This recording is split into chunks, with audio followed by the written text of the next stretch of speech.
ওং নমো ভগবতে বাসুদেবায়। হরে কৃষ্ণ, রাধে রাধে।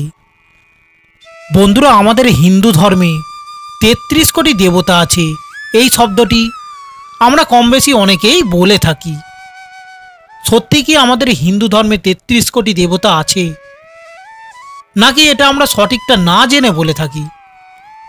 বন্ধুরা, এটা শুনতে খারাপ লাগলেও এটাই সত্যি যে আমরা হয়তো অনেকেই হিন্দু বলে গর্ব করি, কিন্তু সত্যি করে বলুন তো, আমরা কতজন জানি যে আমাদের হিন্দু ধর্মে ৩৩ কোটি দেবতা আছে কি না? আমরা অনেকেই তো কম বেশি বলি যে আমাদের হিন্দু ধর্মে ৩৩ কোটি দেবতা আছে, কিন্তু একবার ভেবে দেখেছেন, কেউ যদি আপনাকে জিজ্ঞাসা করে ৩৩ কোটি দেবতার নাম কি, তাহলে আপনি সঠিকটা বলতে পারবেন? বন্ধুরা, এর সঠিক ব্যাখ্যাটাই এই ভিডিওটিতে আপনাদের জানাবার চেষ্টা করব। আমাদের হিন্দু ধর্মশাস্ত্রে এর কি ব্যাখ্যা আছে?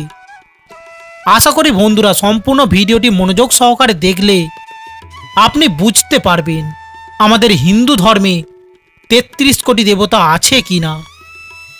তাই সম্পূর্ণ ভিডিওটি মনোযোগ সহকারে দেখুন। কথা দিচ্ছি আপনি জানতে ও বুঝতে পারবেন। বন্ধুরা, ভিডিওটি শুরু করার আগে আপনাদের কাছে একান্ত অনুরোধ, ভিডিওটি ভালো লাগলে বা তথ্যমূলক মনে হলে ভিডিওটি একটি লাইক করবেন। তবে হ্যাঁ, অবশ্যই ভিডিওটি সম্পূর্ণ দেখার পর ভালো লাগলে লাইক করবেন। আর আমাদের হিন্দু সনাতন ধর্মকে এগিয়ে নিয়ে যাওয়ার জন্য আমাদের চ্যানেলটি সাবস্ক্রাইব করে আমাদের পাশে থাকবেন। তাহলে চলুন শুরু করা যাক আজকের অত্যন্ত গুরুত্বপূর্ণ এই ভিডিওটি।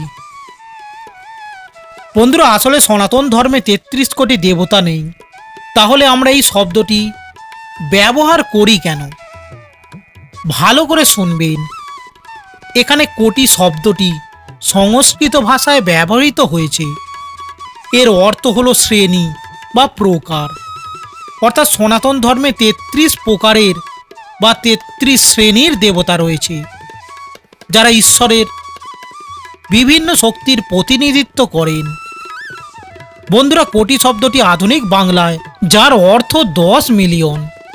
কিন্তু বন্ধুরা, সনাতন ধর্মগ্রন্থে ব্যবহৃত সংস্কৃত ভাষায় কোটি শব্দের আরেকটি অর্থ আছে, যেটা হলো শ্রেণী বা প্রকার বা টাইপ। ৩৩ কোটি দেবতা, এই ভুল ধারণাটি দূর করার জন্য আমাদের প্রথমে দুটি দিক বিবেচনা করতে হবে। প্রথমত কোটি শব্দের অর্থ এবং দ্বিতীয়ত দেবতা শব্দের অর্থ। বন্ধুরা, দেবতা শব্দটিও কিন্তু দেব থেকে এসেছে, যার মূল অর্থ হলো শক্তি বা দিব্য শক্তি। সুতরাং ৩৩ কোটি দেবতা বলতে আসলে ৩৩ প্রকারের দিব্য শক্তিকে বোঝায়, যা ঈশ্বরের বিভিন্ন রূপ বা শক্তির প্রকাশ। অনেকেই প্রশ্ন করে থাকেন, ঈশ্বর এক ও অদ্বিতীয় হলে ৩৩ কোটি দেবদেবী হয় কি করে? কি ঠিক তাই তো? আসলে যখন আমরা কোটি শব্দটির অর্থ সঠিকভাবে বুঝি, তখনই কিন্তু এর ধাঁধার সমাধান হয়। সনাতন হিন্দু শাস্ত্র অনুসারে ৩৩ কোটি অর্থাৎ ৩৩ প্রকারের দেবতা রয়েছেন, যাদের বিভিন্ন ভূমিকা ও কার্যাবলী রয়েছে। বন্ধুরা, এই ৩৩ প্রকারের দেবতাদের 4টি প্রধান শ্রেণীতে ভাগ করা হয়েছে। এইখানটা একটু ভালো করে বুঝবেন। এই ৩৩ প্রকার বলতে বোঝায় 8টি বসু, 11টি রুদ্র, 12টি আদিত্য ও 2টি হল ইন্দ্র ও প্রজাপতি। এই সবগুলিকে যোগ করলে দাঁড়ায় ৩৩ প্রকারের দেবতা। বন্ধুরা, প্রথমে বললাম 8টি বসু, অর্থাৎ আমাদের সকলেরই জেনে রাখা দরকার যে এই 8টি বসু কি কি। তাহলে মন শান্ত রেখে শুনুন, পারলে আপনি লিখেও রাখতে পারেন। সেই 8টি বসুর নাম হলো, 1 হলো ধরা বা পৃথিবী, 2 হলো জল বা পানি, 3 হলো অগ্নি, বা আগুন, 4 হলো বায়ু বা বাতাস, 5 হলো আকাশ বা মহাকাশ, 6 হলো চন্দ্র বা চাঁদ, 7 হলো সূর্য, আর 8 হলো নক্ষত্র বা তারা। বন্ধুরা, এই বসুরা প্রাকৃতিক শক্তিগুলির প্রতিনিধিত্ব করেন এবং জগতের স্থিতি ও সমৃদ্ধির জন্য দায়ী থাকেন। মানব জীবনের প্রতিটি দিক এই প্রাকৃতিক তত্ত্বগুলির দ্বারা প্রভাবিত হয়, তাই এদের আমরা উপাসনা করে থাকি। বন্ধুরা, এবার জানুন 12টি রুদ্রের নাম ও তার সম্বন্ধে। বন্ধুরা, রুদ্রগণ হলেন জীবনী শক্তি এবং প্রাণের সাথে সম্পর্কিত দেবতা। এই 11 জন রুদ্র হলেন: 1 হলো প্রাণ বা নিঃশ্বাস, 2 হলো অপান বা প্রশ্বাস, 3 হলো বাণ, 4 হলো সমান, 5 হলো উদান, 6 হলো নাগ, 7 হলো কূর্ম, 8 হলো কৃকল, 9 হলো দেবদত্ত, 10 হলো ধনঞ্জয়, আর 11 হলো জীবাত্মা। বন্ধুরা, এই 11টি রুদ্রগণ শক্তি, পরিবর্তন এবং ধ্বংসের দেবতা হিসাবে পরিচিত। তারা জীবনের বিভিন্ন পর্যায়ে পরিবর্তন আনেন এবং পুরাতনকে ধ্বংস করে নতুন জন্ম দেন। এরা মানব শরীরে বিভিন্ন প্রাণ শক্তিরও প্রতিনিধিত্ব করেন, যেমন নিঃশ্বাস, প্রশ্বাস ইত্যাদি। বন্ধুরা, এবার জানুন 12টি আদিত্য। বন্ধুরা, আদিত্য হলেন সূর্যের বিভিন্ন রূপ বা সৌরশক্তির বিভিন্ন দিক। এই 12 জন আদিত্য হলেন: 1 হলো ধাতা, 2 হলো মিত্র, 3 হলো অজন্মা, 4 হলো শুক্র, 5 হলো বরুণ, 6 হলো অংশ, 7 হলো ভোগ, 8 হলো বিবস্বান, 9 হলো পূষা, 10 হলো সবিতা, 11 হলো ত্বষ্টা, আর 12 হলো বিষ্ণু। বন্ধুরা, এই আদিত্যরা বছরের 12 মাসের সাথেও সম্পর্কিত। প্রতিটি মাসে সূর্যের বিভিন্ন প্রভাব থাকে বলে মনে করা হয়। তারা আলো, উষ্ণতা, সময়ের নিয়ন্ত্রণ এবং জীবনের উৎপত্তির সাথে সম্পর্কিত। বন্ধুরা, এবার বাকি রইল 2টি অতিরিক্ত দেবতা। বন্ধুরা, আপনাদেরকে জানালাম 3 শ্রেণী। এই 3 শ্রেণী ছাড়াও আরও 2 জন গুরুত্বপূর্ণ দেবতা রয়েছেন। 1 হলো ইন্দ্র, যিনি দেবরাজ, বৃষ্টি ও বজ্রের দেবতা, আর 2 হলো প্রজাপতি, যিনি হলেন সৃষ্টিকর্তা।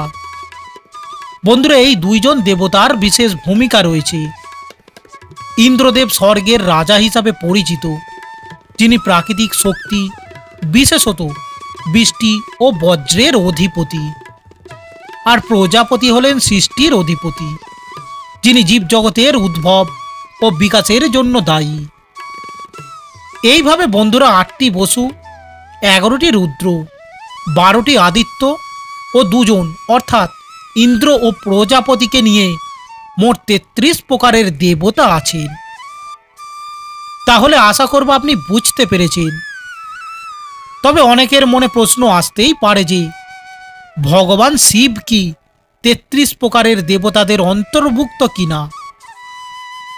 বন্ধুরা, এখানে বলবো সাধারণতভাবে মনে করা হয় যে শিব, বিষ্ণু ও ব্রহ্মা হিন্দু ধর্মের প্রধান দেবতা, কিন্তু তথ্য অনুসারে মহাদেব শিব 33 কোটি দেবতাদের মধ্যে পড়েন না। অবশ্য আদিত্যদের মধ্যে ভগবান বিষ্ণু অন্তর্ভুক্ত আছেন।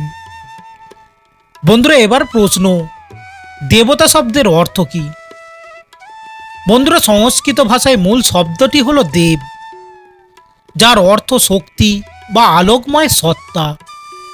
এই দৃষ্টিকোণ থেকে দেবতারা হলেন ঈশ্বরের বিভিন্ন শক্তিরূপ বা দিব্য শক্তির বিভিন্ন প্রকাশ। বন্ধুরা, এই ধারণাটি প্রাচীন উৎস কোথায়, তাই তো? বন্ধুরা, আপনাদের জানাতে চাই যে এই ধারণাটি বেদ, উপনিষদ এবং অন্যান্য হিন্দু শাস্ত্রে উল্লেখিত আছে। ঋগ্বেদে 33 দেবতার উল্লেখ পাওয়া যায়, যেখানে তাদের ত্রয়োস্ত্রিংশতি বা 33টি বলা হয়েছে। বন্ধুরা, এই বিষয়টি ভিডিওটিতে উল্লেখ করা গুরুত্বপূর্ণ, কারণ এই ধারণাটি প্রাচীনতা ও ঐতিহ্যগত ভিত্তি প্রমাণ করে। তাহলে বন্ধুরা, আপনারা বুঝতে পেরেছেন যে সনাতন ধর্মে 33 কোটি দেবতা ধারণাটি আসলে একটি ভুল ব্যাখ্যার শিকার। সঠিক অর্থ বুঝলে এটি মূলত 33 প্রকার বা 33টি শ্রেণীর দেবতাদের কথা বলা হয়েছে, যারা ঈশ্বরের বিভিন্ন শক্তির প্রতিনিধিত্ব করেন। সংস্কৃত ভাষায় কোটি শব্দের অর্থ শ্রেণী বা প্রকার, এবং সেই অর্থেই এটি এখানে ব্যবহৃত হয়েছে। অর্থাৎ এই 33 প্রকারের দেবতারা হলেন 8টি বসু, 11টি রুদ্র, 12টি আদিত্য এবং ইন্দ্র ও প্রজাপতি। এই সমস্ত প্রাকৃতিক শক্তি জীবনী শক্তি এবং সৃষ্টির বিভিন্ন দিকের প্রতিনিধিত্ব করেন। তাহলে বন্ধুরা, আশা করি এই ভিডিওটি আপনাকে সমৃদ্ধ করেছে। যদি ভিডিওটি ভালো লাগে একটি লাইক করতে ভুলবেন না। আবারও একবার অনুরোধ, আমাদের চ্যানেলটি সাবস্ক্রাইব করে আমাদের পাশে থাকবেন। ভালো থাকবেন, সুস্থ থাকবেন, এই কামনা করে আজকের ভিডিওটি এখানেই শেষ করছি।